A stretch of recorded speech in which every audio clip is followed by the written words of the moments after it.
I don't think there's a risk at all. I mean, I have strived throughout this process to build a cross-party consensus on Ukraine, and I've been very lucky that I've been supported by everyone from the SNP, the Labour Party, the leader of the Labour Party, and the Liberal Democrats in our policy towards Ukraine. And I think that is going from strength to strength. There's not a week that goes by where I either don't reach out to them or talk to those parties, but also that we agree that it is important to continue the effort to support Ukraine as it strives to defend itself from this awful illegal invasion.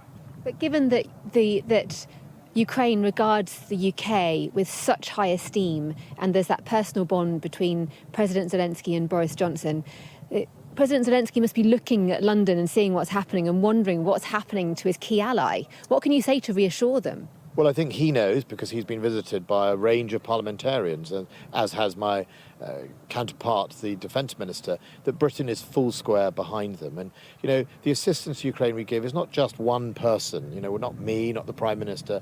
It's the whole effort. Actions matter in all of this. And, while the Prime Minister will be incredibly sad to leave this post, he has led from the front on Ukraine, as he had on COVID and obviously Brexit.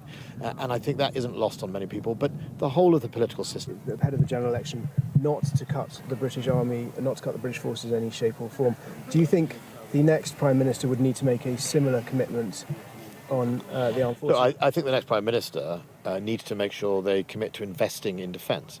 People can argue about how that investment went, but this Prime Minister was the first Prime Minister in a generation to actually reverse taking money out of defence and putting it into investment. The record £24 billion has gone into defence for a 4-year period, and that's the first time, mostly in most people's generation, of a proper return to investment. Until then, from 1991 and the options for change when I was serving, Chancellor after Chancellor after Chancellor took a peace dividend. Problem is, they kept taking it when the world got more dangerous. Prime Minister reversed that. I'll look to whoever is the next Prime Minister to make sure they continue to invest in our defence.